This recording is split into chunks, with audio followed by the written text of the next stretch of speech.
Please like, comment, share, and subscribe, and don't forget to hit the notification bell. EPP4 ICT. Kahalagahan ng computer at computing devices. Matatag curriculum.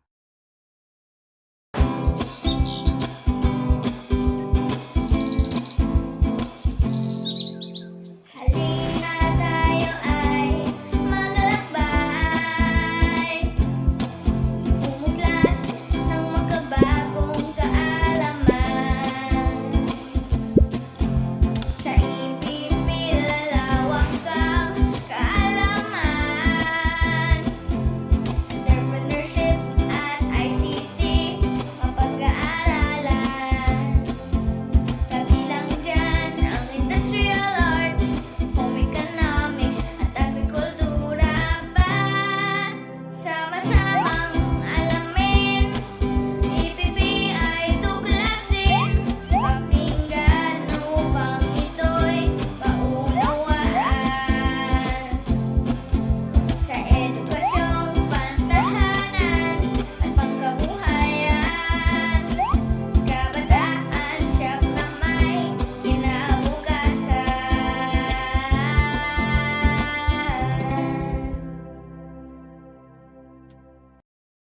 Balik-aral, tukuyin kung ano ang pangalan ng mga larawan o anong tawag sa larawan ng parte ng computer at computing devices.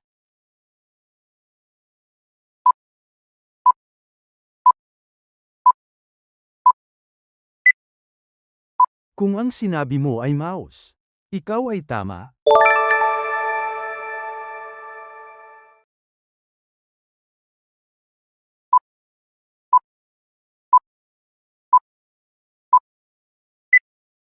Tumpak, ito ay smartphone.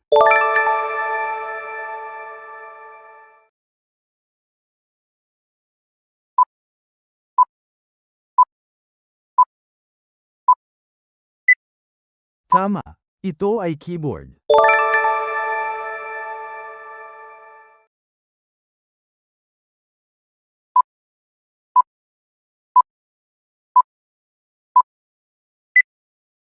Mahusay, ang tawag dito ay laptop.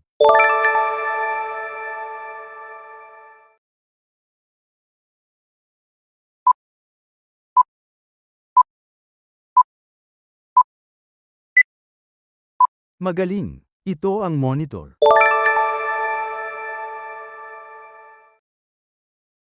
Sino sa inyo ang gumagamit ng computer sa araw-araw? Para saan ninyo ito ginagamit? Ano ang mga karanasan ninyo sa paggamit ng computer? Ano ang mga bagay na madali o mahirap para sa inyo? Bakit mahalaga ang pag-aaral ng computer at computing devices?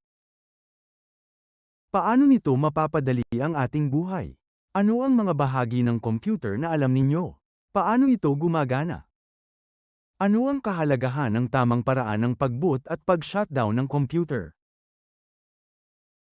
Computer ay isang makinang elektroniko na gumagamit ng digital signal sa pagpoproseso ng mga komplikadong problema sa matematika. Paggawa ng mga formal na dokumento o ulat, pagtatago ng datos o program upang mapadali ang gawain, at paglilibang.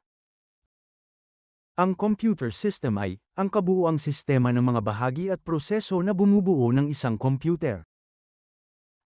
Ang butang ay ang proseso ng pagpapatakbo ng operating system, OS, at iba pang mga software sa isang computer mula sa kapangyarihan off hanggang sa nagiging fully operational ito.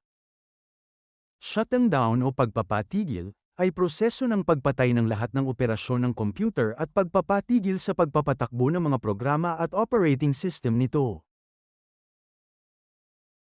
Keyboarding techniques ay mga pamamaraan o kasanayan sa paggamit ng keyboard ng isang computer ng mabilis, epektibo, at may kaunti o walang pagkakamali.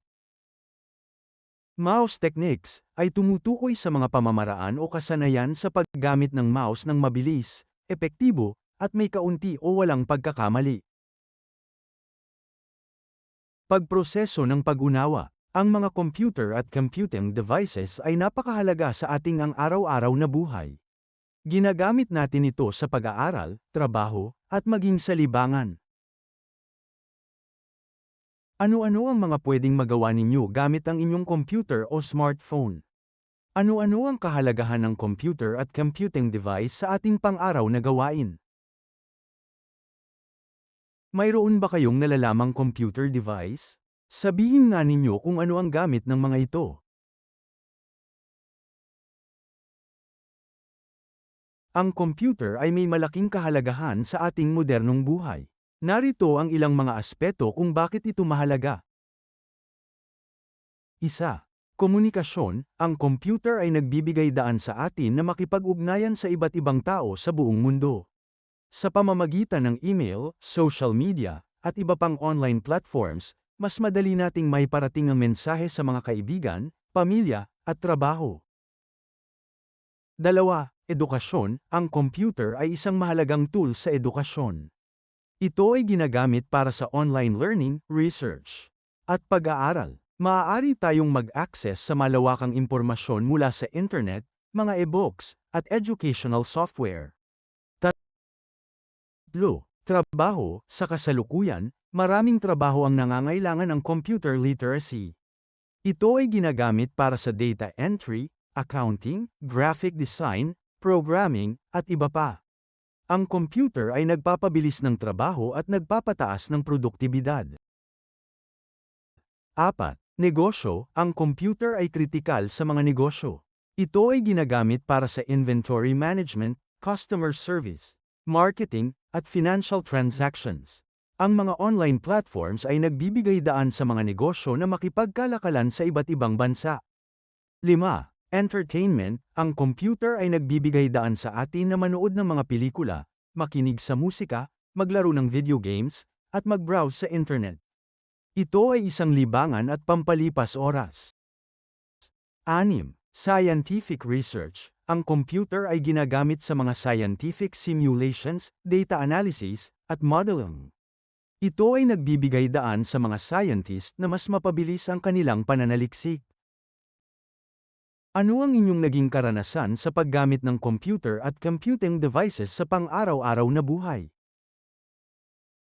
Pagkatang gawain. Bago magpangkatang gawain, awitin natin ang ating pangkatang gawain song.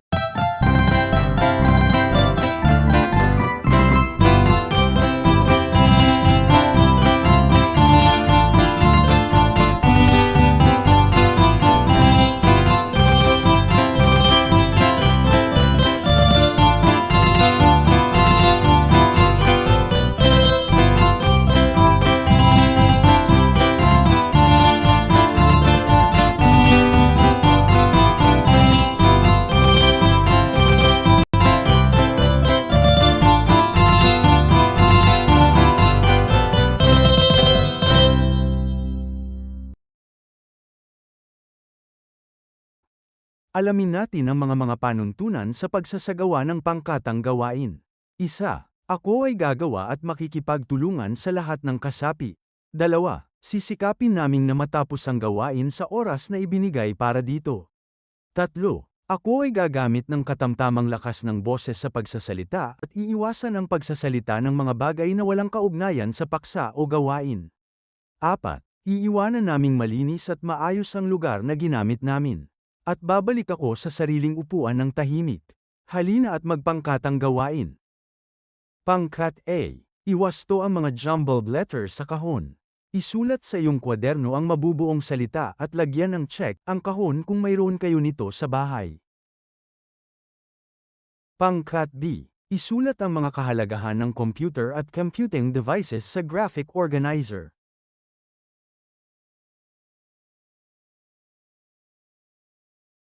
Ano ang mga halimbawa ng computing devices? Ano-ano ang mga kahalagahan ng computing devices?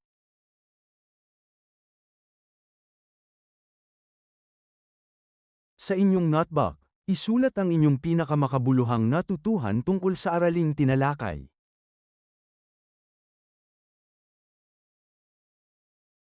Pagtataya, isulat sa sagutang papel ang T, kung tama ang pahayag, at M naman, kung mali ang pahayag.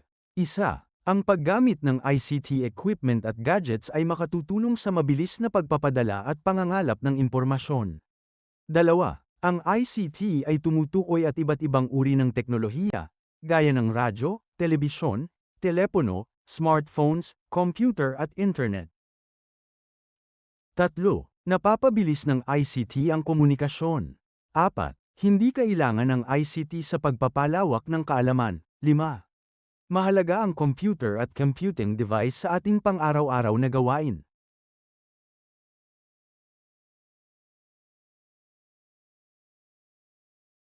Mga sagot: TTT, MT.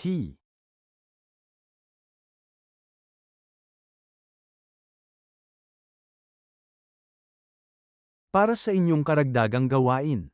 Panuto, sumulat ng maikling sanaysay tungkol sa kahalagahan ng computer at iba pang computing device sa inyong pang-araw-araw na gawain. Hanggang sa muli at maraming salamat sa panunood.